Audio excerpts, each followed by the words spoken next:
पत्तियों का कौन सा अंग कार्बन डाइऑक्साइड युक्त वायु का प्रवेश द्वार है? पत्तियों की बरहा त्वचा, पेड़ की जो पत्ती होती है उसकी जो बरहा त्वचा होती है जिसे हम एपिडर्मिस भी कहते हैं। तो पत्तियों की बरहा त्वचा में रंध्र होता है जिसे हम एस्टोमाटा कहते हैं। जो छिद्र होते हैं उसे क्या कहते हैं? एस्टोमाटा कहते हैं। इसी रंध्र में एस्टोमाटा मौजूद होते हैं। ये विशिष्ट कोशिका होती है जिसके मध्य में एक छिद्र होता है। एस्टोमाटा में क्या होता है? एक छिद्र होता है। यह छिद्र बंद और खुल सकता है। ये बंद होने और खुलने की जो प्रक्रिया होता है इसका एक सेल नियंत्रण करता है जिसका नाम होता है गार्ड सेल्स। इन्हीं रंध्रों द्वारा ये जो एस्टोमाटा है इसी रंध्रों द्वारा वायुमंडल से कार्बन डाइऑक्साइड युक्त वायु पत्ती के भीतरी कोशिकाओं में विसरण या डिफ्यूजन द्वारा पहुंचता है।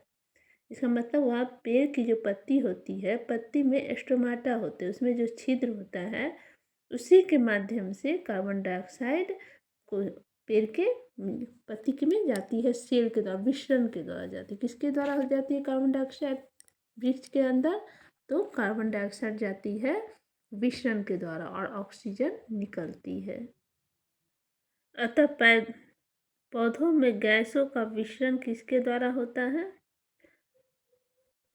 मतलब गैसों का आदान प्रदान पौधों में विसरण के द्वारा होता है। पोषण की दृष्टि से जंतुओं को क्या कहा जाता है? क्वेश्चन नंबर 24 है, पोषण की दृष्टि से जंतुओं को क्या कहा जाता है? और क्वेश्चन नंबर 25 है, अमीबा में भोजन का पाचन कहाँ होता है?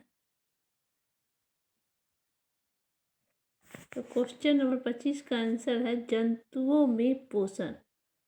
तो जंतु भोजन के लिए पूर्ण रूप से दूसरे पर निर्भर है क्योंकि इसमें क्लोरोप्लास्ट नहीं होता। यह स्वयं प्रकाश संश्लेषण के द्वारा भोजन का निर्माण नहीं कर सकता है।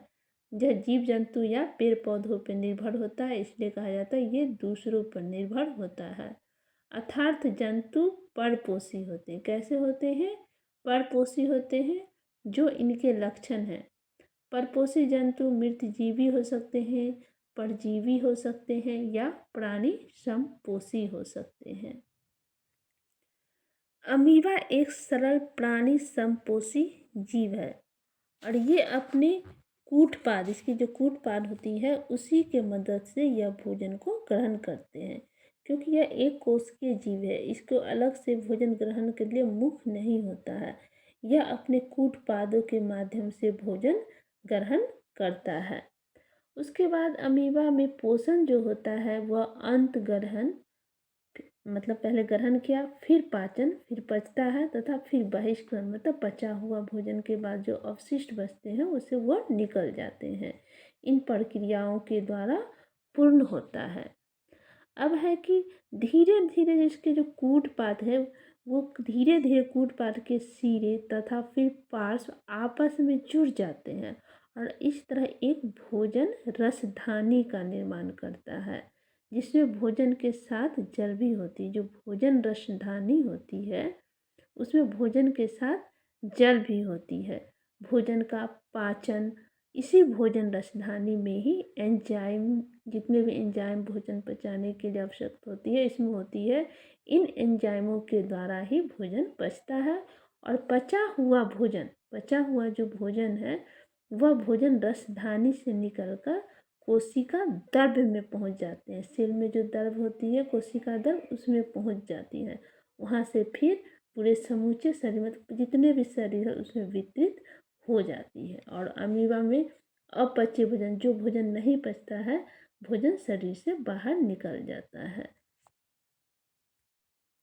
अब क्वेश्चन नंबर 26 है, मनुष्य में पाचन के लिए विशेष जो अंग है उसको क्या कहते हैं?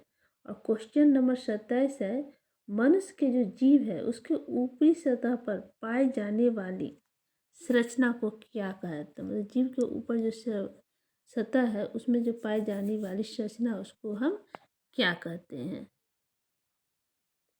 मनुष्य का पाचन तंत्र।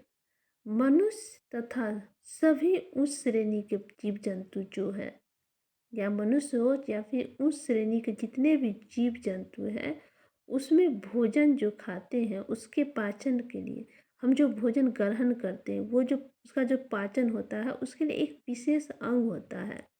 क्योंकि ये बहुकोशिकीय है, इसके हर अंग अलग अलग है। तो भोजन पचाने के लिए एक विशेष अंग होता है जो आहार नाल कहलाते हैं। आहार नाल से संबंध मतलब आहार नाल से जुड़ा कुछ पाचक ग्रंथियां होती है जो पाचन के लिए पाचक रस स्रावित करती, मतलब पाचक रस स्रावित करने का मतलब कि बनाती है, जिससे भोजन का पाचन होता है। आहार नाल इससे संबंध मतलब इससे जितने भी जुड़े पाचक ग्रंथियां हैं और पाचन की जो क्रिया है, जो क्रिया होती है पाचन में, ये सब मिलकर पाचन तंत्र का निर्माण करता है। क्वेश्चन नंबर 28 का आंसर है जीव। जीव जो है उसकी ऊपरी सतह पर कई छोटे छोटे अंकुर होते हैं जिन्हें हम स्वाद कलियां कहते हैं। क्या कहते हैं? स्वाद कलियां कहते हैं। इन्हीं स्वाद कलियों के द्वारा मनुष्य को भोजन के विभिन्न स्वाद जैसे मीठा, खारा, खट्टा, कड़वा आदि का ज्ञान होता है। जीभ अपनी गति के द्वारा भोजन को निगलने में मदद करती है। तो जीभ के ऊपर पाए जाने वाली संरचना को क्या कहते हैं? स्वाद कलियां कहते हैं।